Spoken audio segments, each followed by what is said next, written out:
Hey everybody, welcome to Photography Chat, Season 2, Episode 29. We're going to have Micheal Dellacroce, also known as Retro Photo York, on with us today.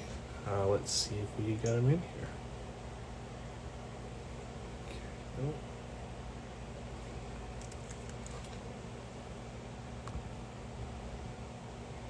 There we go. He's in. Let's invite him into the video.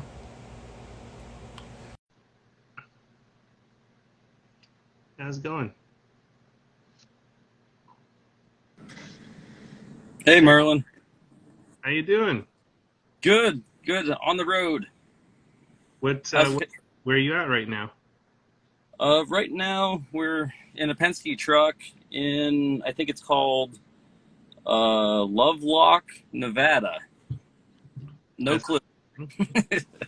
No clue where that is, but we're here. I saw your pictures earlier of the haul you got there. It's looking pretty impressive. Yeah, we filled up a Penske truck, uh, 12-footer, floor to ceiling, and it's full of 35 millimeter SLRs, lenses, a lot of primes, a lot of wide angles. Uh, Nikon, Canon, Pentax, Minolta, you name it. Nice. That's exciting. So you're gonna now it's the big task of getting them home and testing them all to sell them. Yeah, so it's going to be a 2,600-mile road trip back home, about 41-hour drive, and yeah, it's going to be a challenge. But loading them into the new shop is going to be great, and our garage in the back has a conveyor belt, so it'll do a lot of the work for us. John's Camera Shy has a question for you. Where are you sourcing all of this from? Well, most of the time, camera collections that I come across, it's either by referral or somebody that I've done business with in the past. There's, you can go on Craigslist, you can go on Facebook Marketplace, you can go to all these different places, but you're not going to find a large quantity in one fall swoop. And when you come across them, you jump on them. Otherwise, they'll go missing. That's fair. Yeah. So I'm sure a lot of people here are aware of who you are, but if you want to take just a quick moment for some of the folks that may not be familiar, just say like a little bit about you. Yeah, so I'm Micheal Dellacroce, run a brand new shop called Retro Photo Reading in Reading, Pennsylvania. Just recently acquired it. So we'll be, running a full camera shop based on film cameras, film lenses. We have our own repair facility. For myself, I'm an individual that has loved film photography, since I was a kid, and took the obsession a little further and projected myself out into the analog community, acquiring gear, and then just kind of creating a name for myself, uh, east to west coast.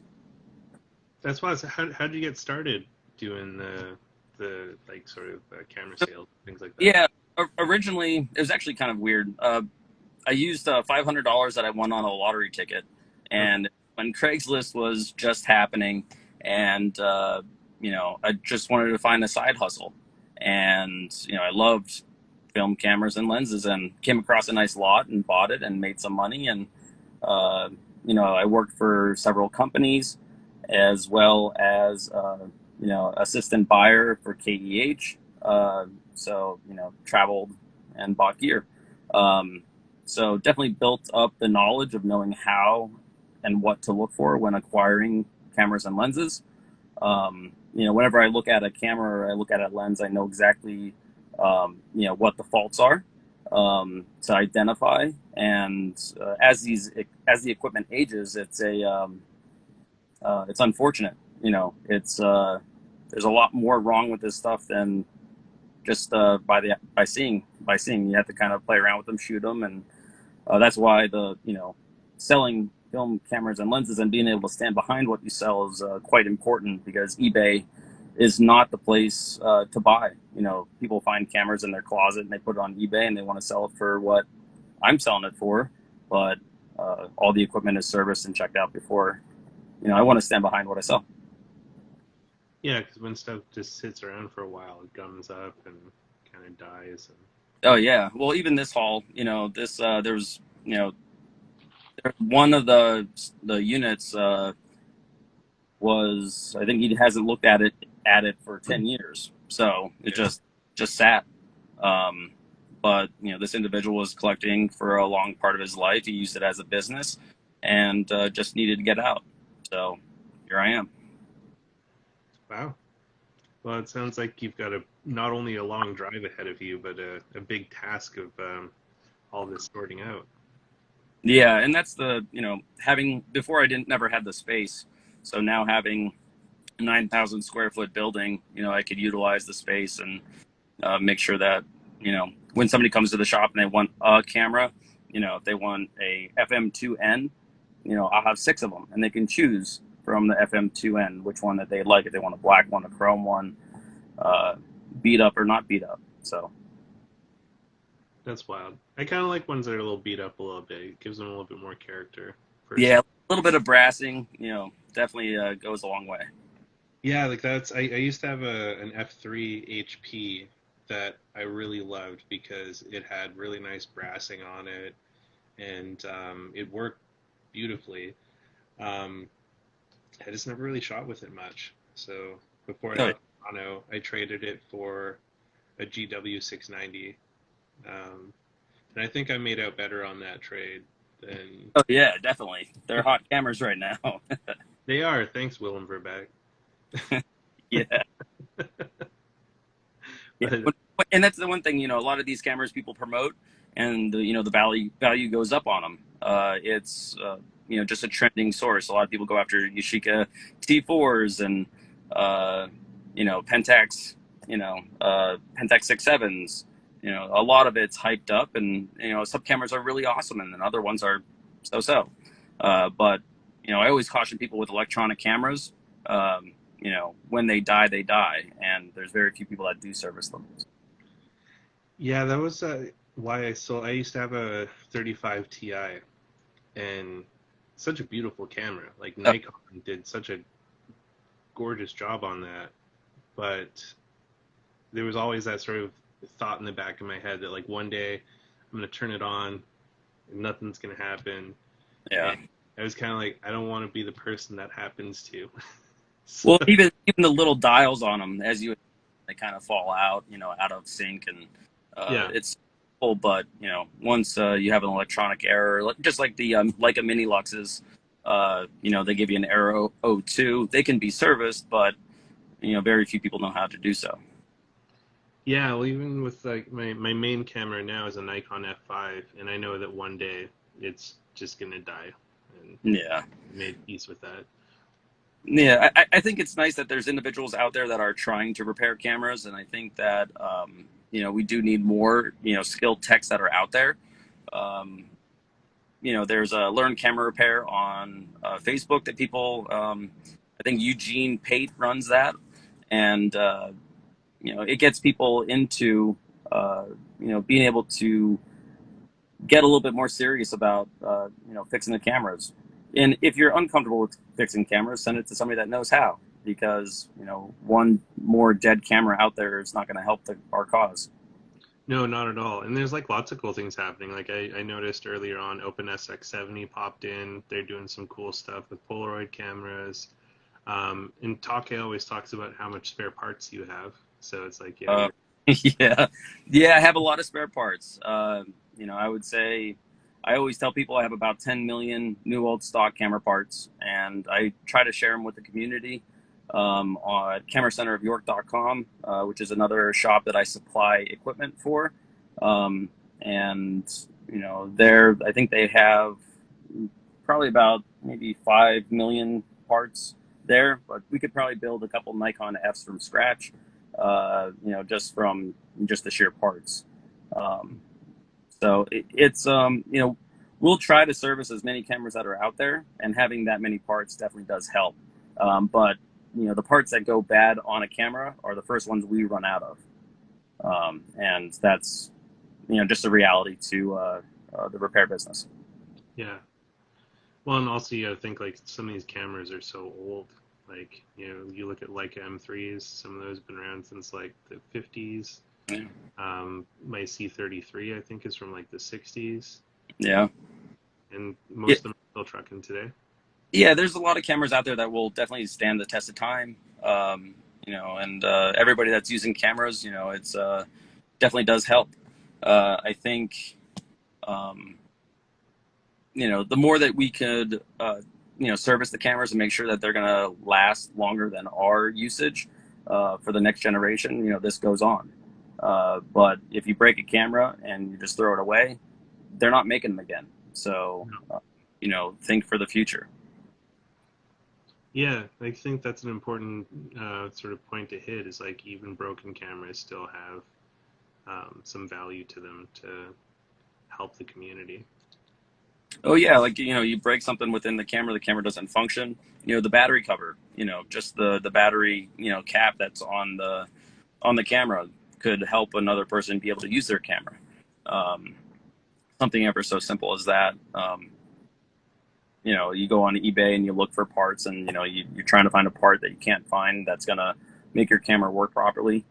It's as much as you can save, the better. Even in this haul, there's a bunch of lenses, there's a bunch of cameras that do, need help, and we can scavenge some parts and make cameras that work, and you know, all the better for the community.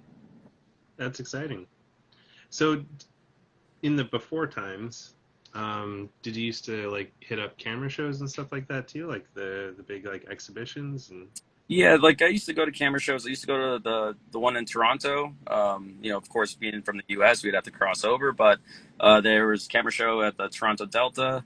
I forget what that show was called, um, but just the same as the U.S. There's there used to be camera shows in New Jersey. Second Sunday Camera Show, Photorama, which I both know Abraham. Yeah, I was just gonna say, And but yeah, those camera shows, I think the younger crowd missed out, pre-COVID, and I'd be able to go to the show and find Rollei Flex 2.8 Fs and get a great price or a fair price. And now looking back at what I purchased cameras for back then and what they are now is insane. The yeah. way they increased. One, I miss being able to go get like expired film hauls. Oh yeah, expired film is just one of those things that um, you don't come across it often enough. No. And I think when I do come across it, even at the shop, like I have a bin of just expired film, and I'm not going to be the guy that's going to charge you $20 for or $100 for a roll of extra chrome infrared. It's going to be affordable, something that you can play around with, and there's no guarantee with expired film. Well, and that's interesting. So when you talk about like I get like price gouging on film, I I run a like film trading Facebook group on Mhm. it. One of the members posted 5 Pro packs of Fuji Pro 400H and just jacked up the price on it, just being Oh like yeah. rare, and it's like, but it's not yet. Like it is discontinued, but there's still lots of places where you can buy it fresh right now. And it's like too soon, man. Like, Well, and that's the thing. It's as soon as something goes discontinued, everybody goes crazy on price and they want to have it. And even 400H, most people didn't shoot 400H, yeah, and now it's a thing. I had I forget, it was like 700 or 800 rolls of 400H offered to me, but I did not buy it because, in my opinion, I didn't feel right offering it to my clientele at such a jacked up price. yeah, It was going to cost me a lot of money, but long story short is I refrained from making the purchase because I didn't want to be that seller that FP100C, they charge you $90 for a pack or $100 a pack. You know, it's 6 years ago or 5 years ago it was $13.95. Like, you it don't you just don't want to you don't want to follow the Brooklyn Film Camera School of Business. well, I think everybody has priorities. Everybody has a different overhead. There's different ways of looking at it. You can acquire the film and know that you could give it to somebody that can appreciate it. Yeah, you may have to buy it and pay up for it, but you can get your hands on it. But I've never been a fan of forging or taking advantage of the situation. Like when Portra 400 around Christmas time was a little bit harder to come by. I think there was like a place called like Focus Camera that was charging like $80 for a pro pack, and it was some crazy number that in comparison to cost, they were doubling up, and they shouldn't have. But I think people are going to do what they're going to do to survive, and more, I guess more power to them to a degree. Yeah. But I think right now the film community is kind of feeling a little bit of a pinch on film and the film availability. Portra is becoming very hard to come by, at least for sourcing large quantities. And I heard somewhere, and I could be wrong, but I heard that Portra 400 or Portra in general is going to be back ordered for like 2 years, which is kind of scary because it's the only Pro 400 film out there that people love. Yeah. So 2 years with COVID, that's 5 years next year, maybe. I don't know. That's kind of scary. I haven't heard that one. But I also have been noticing it's exorbitantly higher now. Like I dropped off some film at a local lab here in Vancouver, and they had Portra for $20 a roll. Yeah. Well, I think in Canada, your prices of film are generally higher. Yeah, we do get bent over a barrel a lot more than you guys do. Yeah, there was a point in time, like I did an event called Analog Revival with Abe, and we ended up having like, I don't know, 5,000 rolls of expired film and maybe 50,000 feet in bulk roll film. And I do want to bring it back post COVID, hoping that we can provide something like that maybe in New York City or even push towards Canada and do like an Analog Revival standpoint there. Yeah, Abe is the GOAT when it comes to expired film. Like he's the source. that dude. Like, so I've got like a stash of Agfachrome I've been sitting on that it all came from Abe. I know where that came from too. Was that like a year and a half ago? Just before COVID, yeah. I know exactly where that came from. Where did that come from? It was one of Abe's friends in Michigan. Wow. He had a couple of huge fridges full of film. I'll send you a picture. Yeah, well, so the Agfachrome RS1000 is like one of my all-time favorite films to shoot with. And he had bricks of it, like endless supply of bricks. Yeah. Yeah, he was like, "How much do you want?" Yeah, he's a lot of film, and I think still he probably has maybe 5,000 to 10,000 rolls. So being able to do another event, either if it's in the U.S. or Canada, I think would be great. Yeah, that'd be amazing. I miss seeing that guy too. He's a character. He's definitely a character. Like it's and that's what I miss from the camera shows is the characters you come across there. Like at the same one I bought all the Agfachrome RX1000 from Abe from. There was another guy that I wanted to buy. He had some old, I think it was Ilford paper or something. Yeah. And there was some 5x7 and some 8x10, but then he had some like really like 11x14 stuff and all these things. And I'm like, what do you want for it? He's like, well, it's $10 if you take it all, but if you just want the 5x7 and the 8x10, it's $35. Right. Like, but I don't want it. He's like, I don't want it either. Yeah, $10, take it. And I just thought that was kind of funny. Like, no, I think camera shows. I hope that the younger crowd out there, the hipsters, they if they hear of something going on, I know that there's SoCal Camera Show in California. They're doing that, which more power to them. I think every city and state needs to have, these types of shows. just for a gathering of the community, because we're so spread apart. An art walk or something like that definitely does help bring us a little bit closer together. So 100%, yeah. Like it's important to have that kind of stuff. yeah, so it's I think you know, getting into like the very beginning of acquiring camera gears and camera gear lenses. In the very beginning, it almost felt like I was the only person doing it. Very hard to come across somebody that actually was doing the same thing.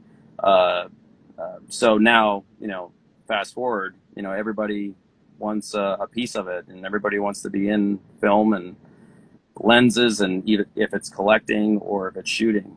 I think there's definitely more shooters out there than collectors, and certain cameras, shouldn't be a shelf queen. Um, but I give credit to the individuals that did collect and put it on the shelf, because that's why we have Mint M4s and Mint M3s and uh, you know Hasselblad X pans that are in great shape because people didn't take them out of their boxes. So, That X-Pan, that's a unicorn camera for me. oh yeah, yeah, I saw somebody had one listed, I think in like Western Pennsylvania, but they were, or maybe it was like West Virginia, but I think they wanted like 8 grand, which that's a lot. It is a lot. But it's a cool camera though. Yeah. Like that one is definitely like that, or one of those was it the one that Jeff Bridges shoots? Oh yeah, the wide lux. Yeah, the wide lux. Those seem kind of cool too. Yeah, the hard part about the wide lux is that when you shoot it, you have to make sure you kind of just like sort of grip it out, because if you try to hold it like a 35, it will your fingers will be in the shot. So uh, Wild. kind of have to thinly grip the camera in order to Because you it's such a know, wide lens and it's panning. yeah, Interesting. yeah. Like, do the Horizons have that same problem too, or is that just a wide lux problem? I think it's just a wide lux problem, because I think the Horizons, I don't think they go further than like 120 degrees. If uh, I think I'm correct. I could be wrong though. And Jordan to Don 91 has a question. Do you guys know any sites I can get decent prices on medium format cameras? Uh, that's tough. I think medium format cameras a year ago, yes, you can probably find them for a pretty good price, but um, supply and demand. It like at the shop right now, I think I have about 20 or 30 medium format cameras, and prices do vary. If you're looking for Hasselblad 500 CMs, unfortunately those prices are just going up. Um, the only time that you're going to be able to find a piece of equipment for cheap or at a decent price is that they just don't know what they have. That's fair. Yeah, I can't believe how much film or camera prices have shot up. Like, Mm-hmm. I was just even looking at the F5 because I wanted to get maybe like a backup body. And like, hell, I paid um, under $300 for it Yeah. like 4 years ago. And I saw what they're going for now, and it's just like, Oh yeah, and that's the thing. Like if it's in the box, mint condition, you're gonna pay, you know, a pretty penny. But if you find a nice user and it's functional and working, the camera's gonna work the same. It's just not gonna look as nice. But I think RZ 6.7s. Um, they're great cameras. I remember looking at RB 6.7s at a camera show about 3 years ago, and they were only selling for about $250. damn, Um, so there's definitely um, medium format is hot right now, and unfortunately, price point. It's you know, it is what it is. it's like Hansel. It's so hot right now. Yeah, yeah, Jordan says that he has a 690, but it kills his back when he puts it in his bag. Um, I just saw a cool camera the other day that maybe you should try and check out something similar to it. It was the GF 670. And it's like a folding 6x7, oh and yeah, thing was wicked crazy. Like so small, so light. Yeah, that's the one that is the like almost like a Bessa 3, the new version. It basically Fuji made one and Voigtlander made one as well. It's identical camera if it's the one I'm thinking of. Yeah, so what Take was telling me last night, because we were talking about it, they Fuji contracted Casina to make it for them. Yeah. Yeah, there's a lot of that intermingling with certain cameras. Like even like one of my favorite cameras is a Rollei 35 RF. Basically, it's a Bessa R2, or it's yeah, a Bessa R2. Cosina is the manufacturer of it, but everybody kind of dabbles together. So it looks like a roll a Rollei, or it looks like a Bessa, but it's a Rollei. Yeah, yeah. So it's if you type in a Rollei 35 RF as for rangefinder, it's basically a gray-bodied Rollei that shoots Leica M lenses, gives you a if I remember correctly, a 35 millimeter frame line, 40, and an 80 millimeter. And the 80 is for the hexanon. Damn, this thing looks badass. Yeah, it's a metered. It's a Bessa R2, but gray. But that's my shooter. I actually don't have it with me on this trip, but I love Rollei so much too. Like I've got a Rollei XF35 that's like one of my favorite cameras. oh yeah, The cool yeah. little rangefinder Range guy. series are great. And then, have you tried the Rollei Paul and Reinhold film yet? Not yet. I actually want to get Rollei in the shop, like a Rollei film in general, because everybody keeps on asking for it. So, in the near future.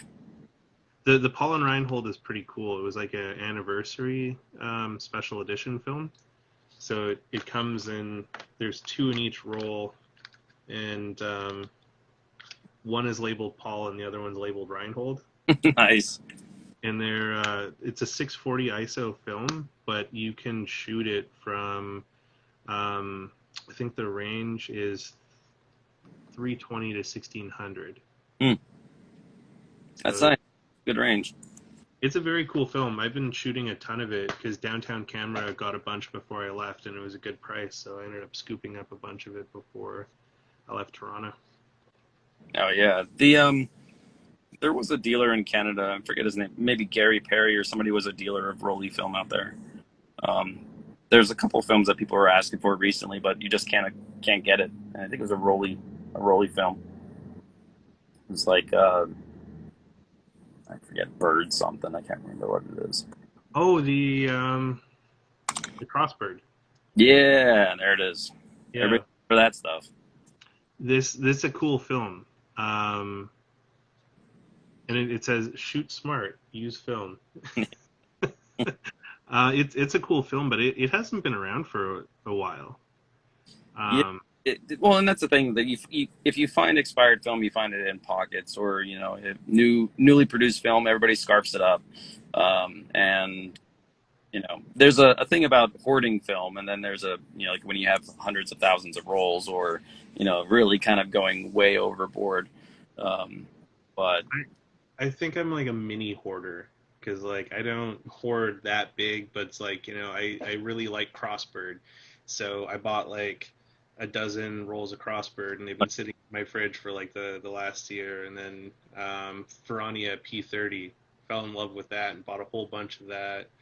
And yeah, I think acquiring film, like some people will go to the extent of getting like 100 rolls and never shooting with it, and I think a couple fridges full of film is not a bad thing. But when you start going into storage units and that type of thing, that kind of that's hoarding. over. Yeah. Yeah, I don't think I'm super bad because I've just got a mini fridge, and then my Polaroid large format stuff spills over into the food fridge. Mm-hmm. But I was just thinking about it the other day because I have all this film, and I'm like, oh, I should really buy some portrait because like I don't have any like 400 film, and it's just like, but I have all this old Cinestill 800 that I need to shoot because I've had it for like some of it for like 2 years. Yeah. And so it's like I got to use that shit up. And then I have a bunch of Portra 800 that I bought from the first Kodak price hike. Yeah, and that's the thing. I think those price hikes are kind of, I think they know they have us, and yes, I could understand companies growing and or taking advantage of the demand, but when your main film Portra 400 is you can't even touch it. Your prices are going through the roof, and orders are back ordered because everybody's just back ordered, and dangerous.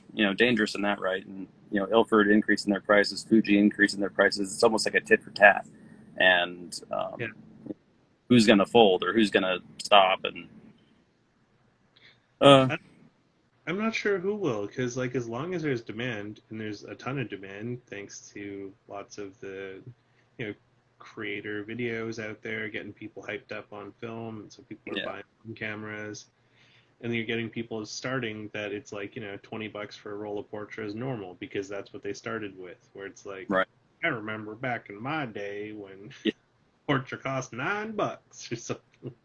Oh yeah, and you think about it. Just last year, Portra was what, like $43 for a Pro Pack, Yeah. uh, in that neighborhood, and now it's like $55 or more. And we're only talking in a short period of time. Yeah, it's I hope they don't scare people out of the market, because as they increase the price and the demand is there, who's going to spend $20 for a roll of Portra, and how many people are going to commit to it?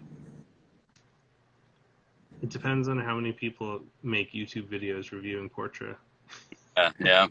All right, maybe like stop talking about it. Everybody's going to start buying. Everybody's going to start buying up all the Portra. Exactly. We got to stop with that. What's let's drive up Ilford XP2 400. Yeah, yeah. Actually, Or I some kind of ultrafine.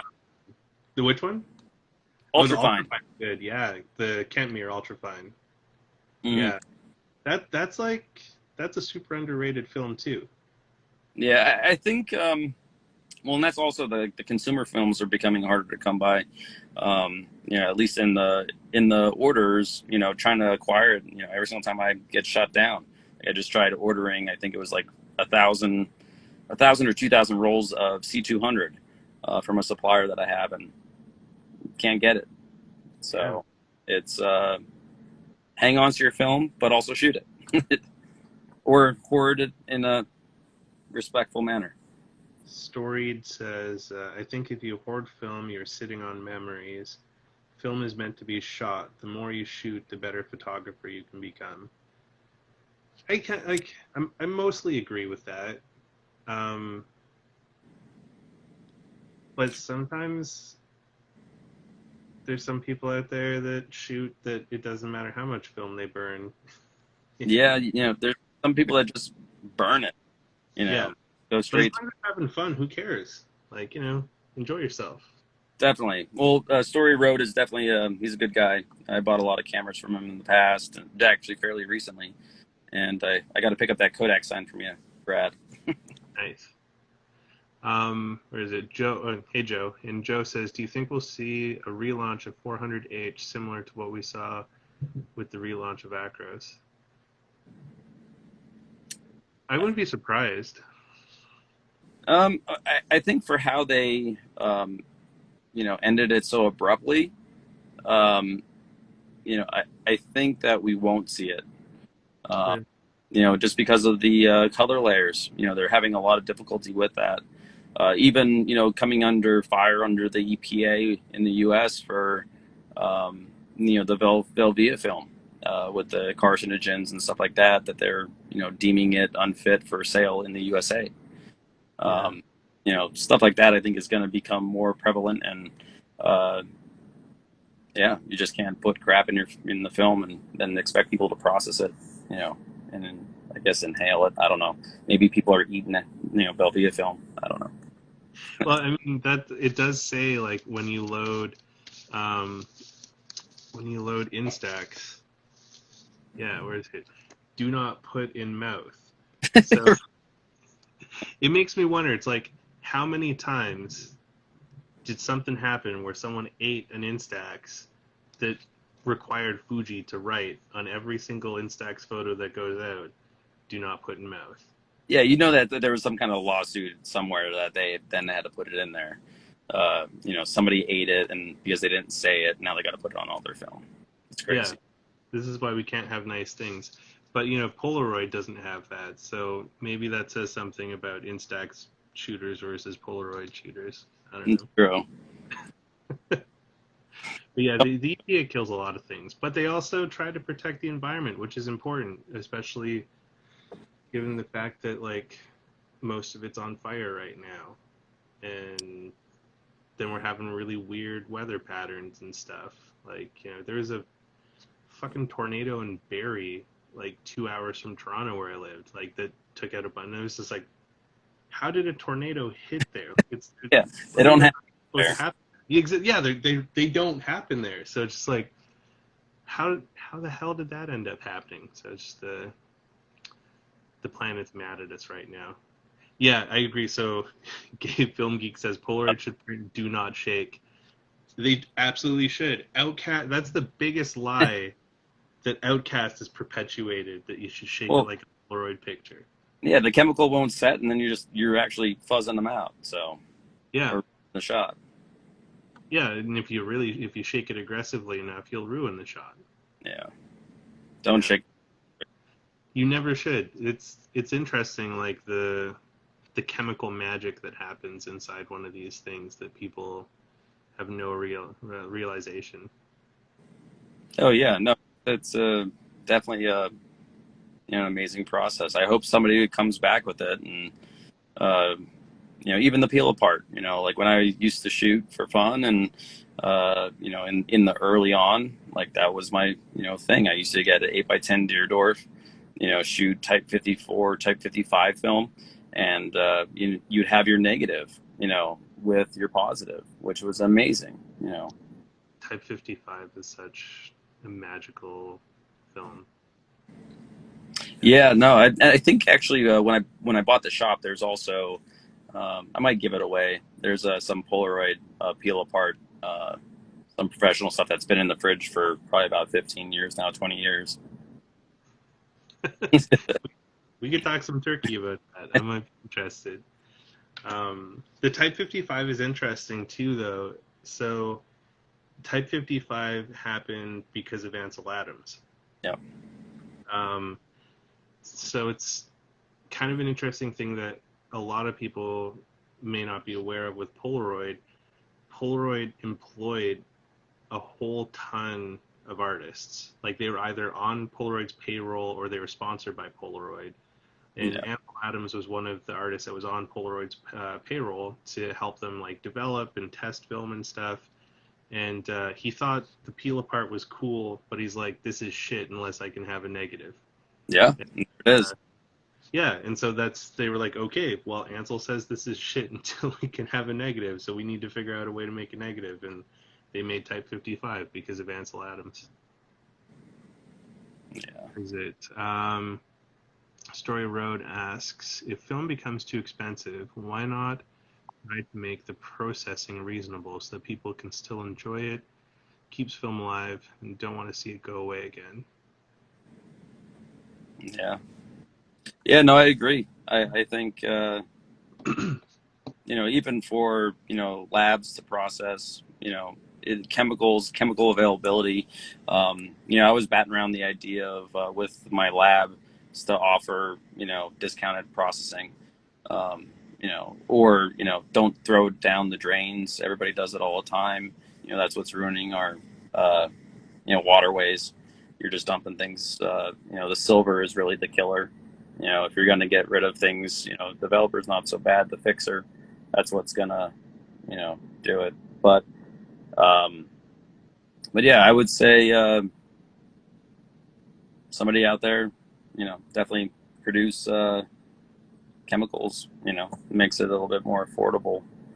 Uh, yeah, Yeah, Cinestill's done a good job of making it easier with their chemical. dev kits. Yeah, Yeah, and Chris Cohen makes a point here. What's up, Chris? That DIY processing is getting pretty accessible through kits like that, and it's really not that hard. Like, actually, I like developing. I just hate scanning. well, yeah, and that's the thing. It's catch 22. I think the magic of the lab, people love shooting film, but then I have my own shop, I have my own lab, I'm kind of downplaying it. The idea of, processing your own film, taking the opportunity to see how the magic happens and, uh, you know, get your hands wet, maybe wear gloves with chemicals, but, you get the idea. I never wore gloves when I worked in the darkroom. I was terrible with it. I like the way the paper felt in the trays. I mean, when I had access to a darkroom, I would do more of my own processing because I was printing the photos in the darkroom, so I didn't have to worry about scanning or whatever. But yeah, like some labs do a great job of making it super accessible, like Downtown Camera in Toronto. I think they're going to get my money forever just because they've made it so easy to do, where it's just like the system that they've set up there where you drop your film off, and if they're doing dev scan for you, you get a text message or an email with like a link to your photos, and you can download them through that and view them through, share them through there. And Mm-hmm. it just made it super easy because it's just like I drop off my film, I give them money, and then I get pictures. Oh yeah, yeah. I think going through the process of shooting the film and actually going into the darkroom and printing, I think a lot of people miss that process. I think that's will be embedded in my brain for how the process works, and the magic of seeing it on photographic paper and having it appear and being able to dodge and burn and really kind of have at it. If you get a really cool shot, taking the time to manipulate it through light, and but Yeah, but yeah. Riemann Pembroke says that the Epson V600 is a great way to get started with scanning for not too much money. Oh yeah, I think any flatbed scanner is going to do a great job to a degree. When you start getting like the Newton rings, or it's a never-ending battle. Uh, but the more that the thing about film photographers is you want to be out there shooting. You don't want to be stuck inside scanning. And that's why labs exist. Like when I do at my lab, we scan 3,000 DPI. Like, let us do it. Go out, have fun, shoot. If you're the person that's going to go and be in the darkroom and play around, more power to you. I think the quality of images are better through through the darkroom itself. Not the darkroom, the business, but the darkroom as in at your house. That's fair. But I mean, like Phil and the gang, they're great over there at the dark. With your store though, are you looking at maybe or thinking about at some point having like a community darkroom or something where like people could come in and learn and rent out the darkroom to do prints and stuff? Yeah, definitely. There's actually already a darkroom in the lab at the moment. Right now, we have a big machine called a Chromera, which does like gigantic process, chemical process prints. We do have two brand new V35 Leica enlargers that I kind of want to take advantage of, having people use. Uh, you know, I think it's a great idea. I think I'll start to offer that at some point. There's also the idea of opening up an Airbnb on the third floor and having like an analog experience where individuals can choose from a collection of cameras that are there, have a selection of film available, stay, have your favorite IPA or your favorite on the rocks drink, and be able to kind of tour Reading or the area. That's cool.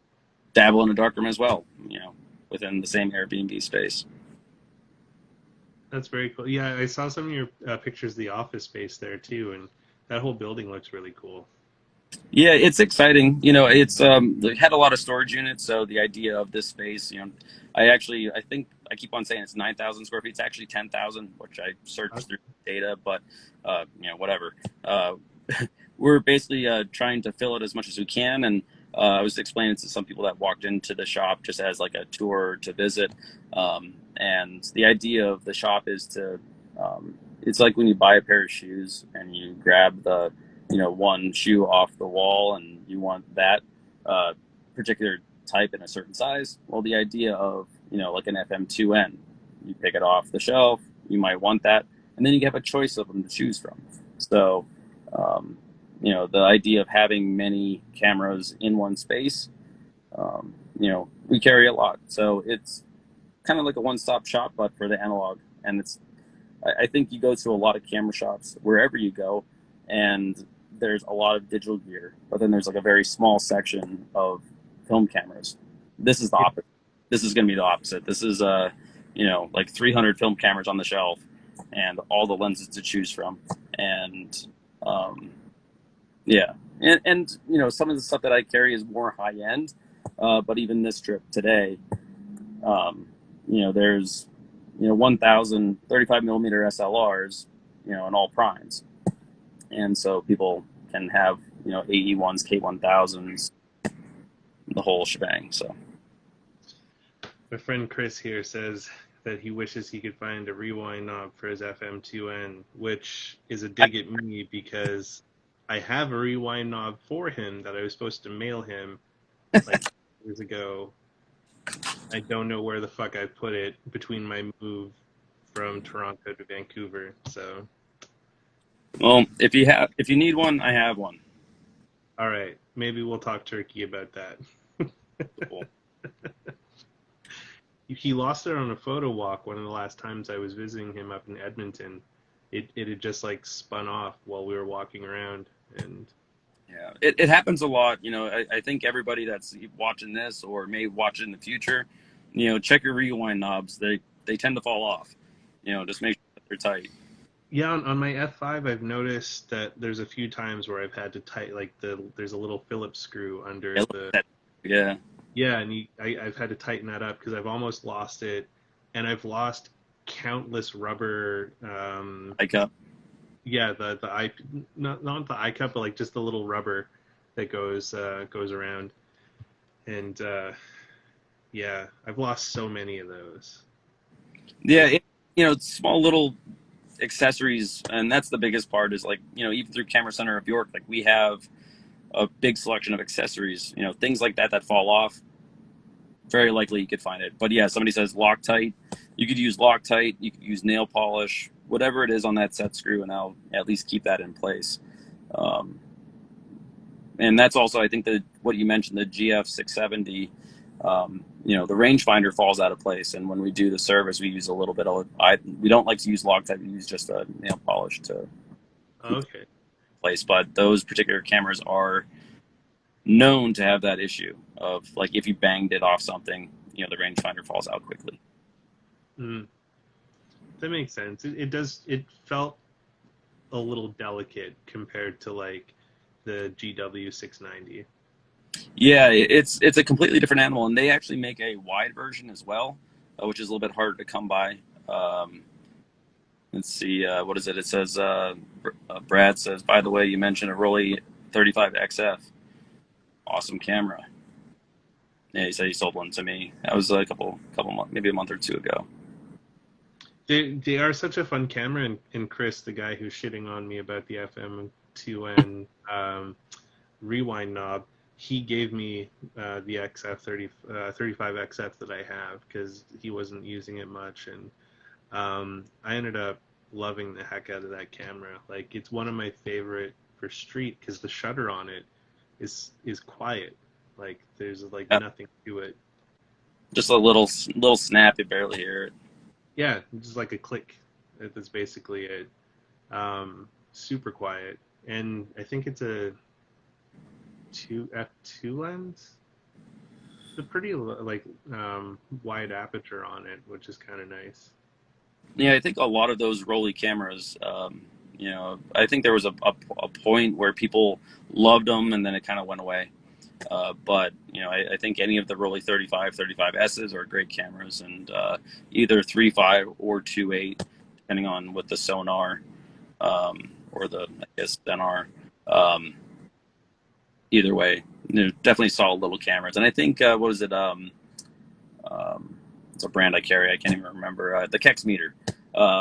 They made a meter that those cameras, because the hot shoe is on the bottom of the camera, not on the top. so it actually flip when using. Yeah, that's kind of weird how they're like that. Like I've got one of those little rollies with the collapsible lens, Mm-hmm. and it's weird that the hot shoe's on the bottom on those ones. Yeah, I think I guess I'm sure you've been asked, what is your uh, a weird camera that you've always wanted to acquire? A weird camera that I've always wanted to acquire. Maybe something that's like not mainstream. 'Cause I think there's always a lot of talk about Pentax 6.7s and RB 6.7s and AE1s. I think like the one that I really like would love to get my hands on at some point is like a really old Deerdorf 8x10. Yeah, Like the old school ones, like when he was using like reclaimed bar tops and shit to like make the cameras. Because I've heard like fabled stories of like those old Deerdorfs like having like cigarette burns and water stains in them because of the materials he was using, and that's kind of like one of those like weird ones that I've always wanted to get since I heard about that kind of thing. yeah. Deerdorfs have has kind of a special place in my heart. One of the photographers that was my mentor. He ended up giving me an 8x10 Deerdorf, Yeah. and an amazing camera. It's actually one way I learned to take pictures. It was kind of a backwards way. I learned on an 8x10 Deerdorf and learned the process backwards, where I was doing long exposures before I was doing normal exposures. But I would recommend a Deerdorf that has the swings and tilts and rises and falls, and not just the basic standard one. Um, but yeah, I would get behind you on that one. For me, I would say would be a Ilford Witness. Um, What's Ilford that? Ilford made several different types of cameras, but the Ilford Witness is a unicorn. I've only seen one, and I've seen one in Toronto. Um, it's a rangefinder. It's badass. It weighs a ton, and I think blows like out of the water for design. Whoa, this thing looks wicked awesome. Yeah, yeah. Was it like was it their sort of clone of a Leica 3 kind of thing, or? It sort of, yeah. It just was, over engineered camera, and the quality of design was phenomenal. And you kind of see that with other brands out there. They kind of come out with one amazing camera and then they just fall off. Um, but yeah, like Ilford made I think they have a sportsman camera, which is, in my opinion, crappy. And then this thing, which is amazing. I love the lettering for Witness on it too. Like it, that's a wild looking camera. Yeah. That's neat. I mean, one of the other ones too was like I can't remember the model number of it, but it's a Fuji ultra wide medium format. 617. Yeah, Somebody just put one down. Yeah. I want a 617. Yeah. those are kind of like crazy too, where it's got like a huge cage over the lens because it's just so beefy.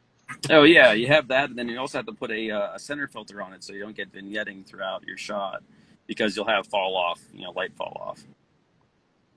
Oh yeah, that's right, because it's such a freaking wide. Like you what get like two or three shots out of a roll with that thing? I'm not sure the exact shots that you can get out of it, but yeah, it's and I think another camera that doesn't get a lot of chat right now, or hasn't in a long while, is a Silvestri camera. Uh, Silvestri made like a medium or a large format camera, Oh and the design is just ultra slimline. Almost reminds you of a an Alpha, the medium format Alpha camera. yeah, those are cool too. I just recently got into mucking around with the Soviet Zorkis. Hmm. And, I gotta say, I really like this. The Zorkies, they're pretty cool too. Like if you're wanting to get into um, 35 mil rangefinders and you don't have Leica money. Yeah, Um, no, it gets your foot in the door, and the design. I think you'll feel it in the winding mechanism. It's a little bit kind of looser, not as hardy, if you I yeah. can say that. Um, but you don't have to have Leica money. It's there's a lot of cameras out there that got a lot of hype in the beginning, maybe in like the 90s, the 80s. Uh, but I think as people are dabbling in other brands out there, they're kind of seeing the light, like, Hanukkah or Pentax or, um, So yeah. it's not a film camera. But what was the So okay, so this is one of the ones that I've always kind of wanted to was the Epson RD1. Yeah, it's almost like a 35 Ti. Yeah, almost. That's a cool one with like um they didn't make them very long either. Like they only made them from 2004 to 2007. Yeah. And how many? They didn't make many of them. They're phenomenal cameras. I actually don't see many of them. When I do, I try to take the opportunity to acquire them. I wouldn't blame you. And 6 megapixels isn't that bad. Because I've got a Kodak DCS 760, which is like the f5 with the 6 megapixel body grafted on the back of it, Yeah. and I that one's cool with the 6 megapixel. And I bought Chris I think it was D2X. It's like the 6 megapixel D2, Yeah, and yeah. we were gonna do like a series of like 6 megapixel books or something where it's just like 6 megapixels or bust. Well, the thing about we were having this chat yesterday is about megapixels. Like everybody kind of goes mental about the high megapixel cameras, but uh, spacing on like an APS-C sensor at 6 megapixel, you would have there's so much light gathering within that range.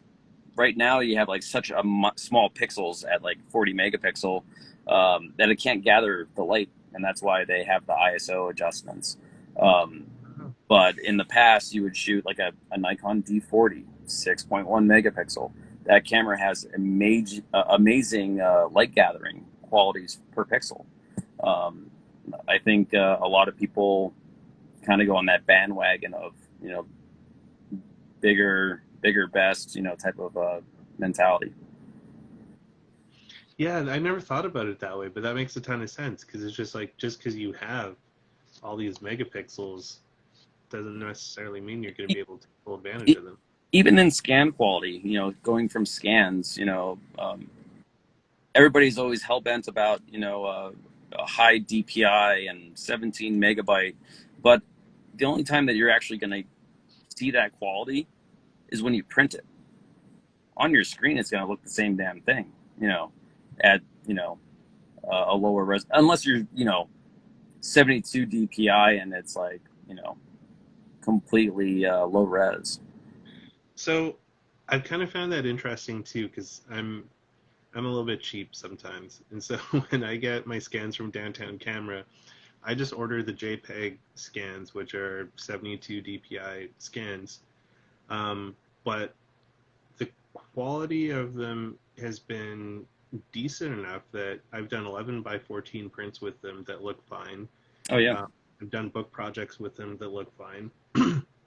And I've never really needed to have like super crazy high res scans for any of the output that I've done so far.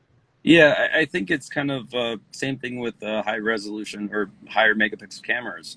If you're not printing those sizes, you're not going to see it. Like if you're looking to put it on Instagram, you're not going to see it. It's pointless to pay that kind of money unless you're going to really use it. Yeah, For my shop, we scan 3000 DPI. That's your only choice. We don't give you a low res scan. We don't give you a medium res. We just give you 3000 and that's it. Um, and we don't charge you for it because oh, it that's takes cool. it takes as much time to do 72 or low res to do high res as well. Um, and yeah, I think it's like $9 for the scans at 3000 DPI, which some people charge much more. And it still gives you a 17 meg file. So, when we send it as a compressed file, and the compressed file just for Dropbox or anything will give you, it opens up as a thumbnail as 2 megabyte, which doesn't seem like much of anything, but if you go into Photoshop or Lightroom, then it kicks it into the higher, and it uncompresses. Yeah, Chris says, I think there's a point that is reached quite easily in small print where resolution is diminishing returns and often unnoticeable.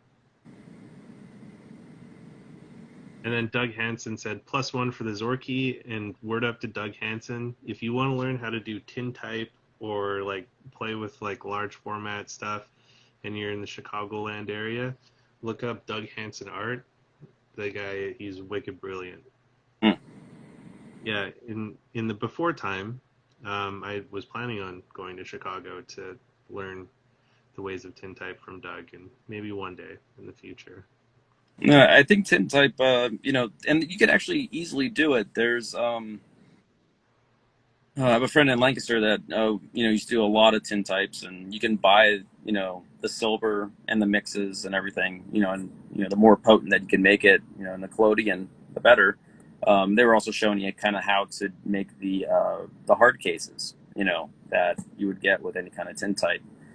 And just recently, I actually acquired a really cool tintype. It was a Civil War soldier, I think, holding his sword, and cool. it had like a picture of like the Lincoln Memorial or something in the background, and really weird stuff. But no, I think tintypes are awesome, and they'll last for our kids' and more. If they're done right. The photo is like created at a molecular level because it bonds it to the metal, which is like super wild. So as long as you treat it properly, they'll like last forever. Yeah, there's also just as we sat here, what's the individual's name in New York through the Numbra Foundation in New York City. Jeffrey Berlinger, I think his name is. He does a lot of collodion process, and a lot of cool stuff that comes out of that place. Doug is asking contact for hard cases. Contact for hard cases. What kind of hard cases? For the tintype. Oh, you can check out a friend of mine. You could probably get in contact. It's at iHeartPhotoLay or at PhotoLay Photography, and he can get you in contact with that individual. Cool. Sorry, my battery's at 20%. Okay, we can wrap it up here. Doug, maybe. There. Thanks, Zach. Zach shared that in there for you, Doug. But yes, your battery's running out, so we'll let you go here. Appreciate you spending some time chatting with me, and for everyone tuning in. It was really great. All right, thanks, Merlin. Till next time, and we'll chat about some film. Yeah, I'm looking forward to we could do one where we could check out the shop. That'd be a lot of fun too, and then next week is going to be an exciting episode. It's the 1-year anniversary of Photography Chat. And we're going to have Jason Moore, who was the original first guest, joining me for an actual photo chat, because the first episode that Jason and I did, I think we ended up talking more about Nicolas Cage than we did about photography. So we'll have an actual photo chat this time. Awesome. Well, thanks for having me, Merlin, and we'll keep in touch and maybe catch you on Clubhouse maybe at some point.